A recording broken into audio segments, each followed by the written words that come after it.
ازيكم؟ كل سنة وانتوا طيبين ورمضان كريم عليكم يا رب وعلى حبايبكم.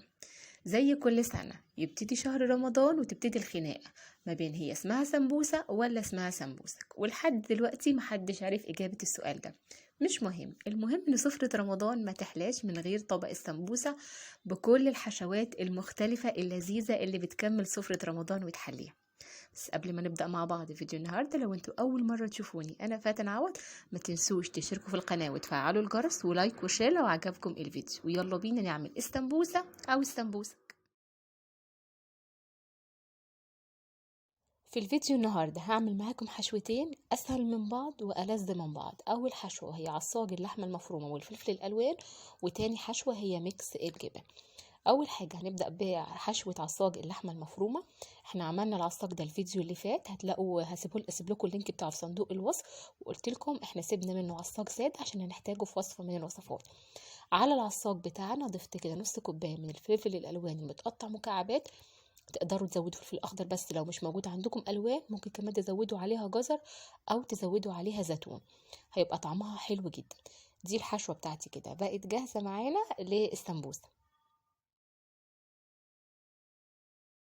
بعد كده هنعمل الخليط اللي هنلزق بيه السمبوسة عشان ما تفكش معانا من الزيت. خليط كده عامل زي الغيرة بنلزق بيه كل حبات السمبوسة. في طبق نزلت بمعلقة من الدقيق، وهنزل عليها بتلات اربع معالق كده من المية، وهقلب لحد ما يبقى عندي خليط سايل شوية كده، مش تقيل ومش خفيف، خليط ينفع نلزق بيه السمبوسة زي ما قلت لكم، عشان نعرف نحفظها في الفريزر ونعرف لما نقليها بعد كده ما تفكش مننا ونلزقها كويس. كده الخليط بتاعي بقى جاهز. تعالوا بقى نشوف عجينة السمبوسة بتاعتنا.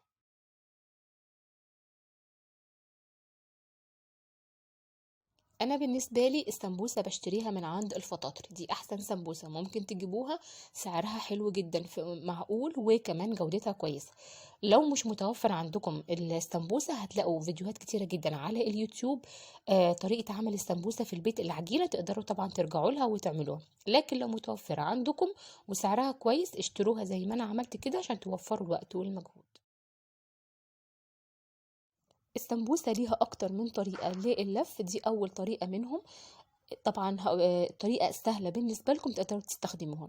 أول طريقة إن احنا بنلف وحدات السمبوسة كده زي القمع الأول، وبنحط معلقة صغيرة من الحشوة بتاعتنا، وبنقفل حبة السمبوسة لحد الآخر، وبعد كده بنلزقها بالخليط اللي احنا عملناه مع بعض بالشكل ده.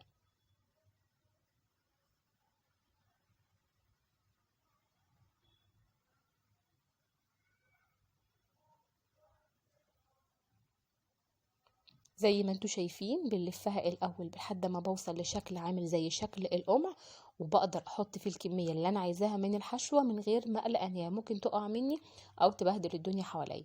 بنحطها الكميه اللي احنا عايزينها بالشكل ده ايا كانت الحشوه اللي انتوا عاملينها، وبتقفلوها بنفس الطريقه بكل بساطه كده وكل سهوله لحد ما بوصل لشكل المثلث بتاعي، واقفل الطرف بتاعنا في الاخر.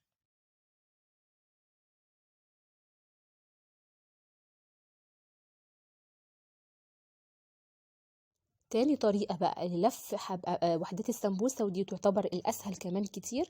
بناخد ورقة السمبوسة قدامنا على لوح التقطيع أو على الترابيزة قدامنا، وبنحط جزء من الحشوة كده وبضغط وأنا بلف بفضل بضغط عشان الحشوة ما تقعش من عجينة السمبوسة معانا. وبالحد ما برضو بنوصل للشكل ده بنعملها مثلث، وآخر حاجة بنلزق الطرف. الطريقة السهلة بالنسبة لكم اللي هتريحكم في الشغل وانتوا بتعملوا ومش هتعذبكم تقدروا تعملوها. لحد ما بتخلصوا كل الكمية بالشكل ده، الحشوة اللحمة المفرومة أو الحشوة بتحطوهم في أطباق فويل، وعلى حسب الكمية بقى اللي انتوا عايزينها، وبتدخلوهم على الفريزر يتجمدوا يخرجوا بس على التحمير. تعالوا بقى كده نعمل تاني حشوة بتاعتنا النهاردة، وهي ميكس الجبن. الحشوة التانية اللي هنعملها مع بعض النهاردة وهي حشوة ميكس الجبن. الحشوة دي طعمها حلو جدا ومختلف، وطبعا مفيش حد ما بيحبش ميكس الجبن في أي حاجة. في الأول حاجة في الطبق نزلت بكوباية من الجبنة الموتزاريلا المبشورة، وعليها هنزل بكوباية من الجبنة الرومي سواء مبشورة استخدموها أو لو مش مبشورة قطعوها قطع صغيرة بالشكل ده، وضيفوها للخليط كده كده كله هيسيح مع بعض، وبعدين لما يستوي عليهم كمان هنزل بنص كوباية من الفلفل الألوان اللي متقطع برضو قطع صغيرة. قطعوا كل حاجة صغير عشان ما تغلبكوش وانتوا بتحشوا السمبوسة وتسهل عليكم الموضوع. كمان هنزل بنص كوباية برضو من الزيتون الأسود أو الأخضر المتوفر استخدموه. أهم حاجة بنقطعه بس قطع صغيرة. وآخر حاجة معلقة من حبة البركة، ودي اللي هتظبط طعم الخلطة جدا، هتديها طعم مختلف، وكمان هيبقى طعمها حلو جدا. هقلب الخلطة بتاعتنا بالشكل ده، وكده الخلطة بقت جاهزة. تقدروا كمان تزودوا قطعة من البسطرمة او لانشون او اي حاجة تقدروا تضيفوها للخلطة دي، او تستخدموها في حشو الجلاش او الفطير الشرقي، بجد بتطلع خطيرة. خلطتنا كده بقت جاهزة، نحطها كده على جنب. وهجيب كمان هعمل نفس الخلطة بتاعة اللي احنا هنلزق بيها السمبوسة، اللي هو خليط الدقيق والمية. بنجيب ورقة السمبوسة، بنحط برضو جزء من الخليط بالشكل ده على الطرف. واهم حاجة وانا بلف بضغط كويس جدا عشان الحشوة ما تطلعش بره. زي ما قلت لكم احنا عملنا طريقتين النهارده، اللف عجينة السمبوسة. الطريقة السهلة بالنسبة لكم استخدموها، انا بالنسبة لي دي بتنجز اسرع بكتير من الطريقة التانية. وزي ما قلت لكم طريقة عجينة السمبوسة هتلاقوا فيديوهات كتيرة جدا على اليوتيوب، ناس كتيرة عاملاها بطريقة سهلة لو حابين تعملوها في البيت. بتكملوا نفس الكمية بنفس كل الكمية بنفس الطريقة برضو، وبنحشيها بالشكل ده. كمان تقدروا تستخدموا حشوات كتيرة جدا في السمبوسة. السمبوسة من الحاجات اللي بتقبل حشوات وافتكاسات كتير. عندكم بواقي فراخ أو لحمة زي ما احنا عملنا، تقدروا تحشوها خضار بس أو بطاطس أو جبنة بالنعناع، أو كمان سبانخ مع جبنة. تقدروا تلعبوا في الحشوات زي ما انتوا عايزين وحسب انتوا بتحبوا ايه.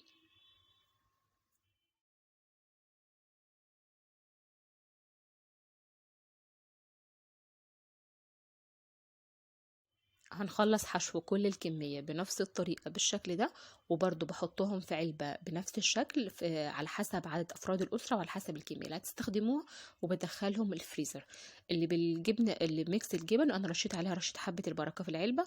وكمان بكتب على كل حاجة من بره نوعها ايه أو محشية ايه عشان نبقى عارفين بعد كده، لأن الحاجة لما بتتفرز بعد كده ما بتظهرش قوي هي محتويات العلبة من جوه.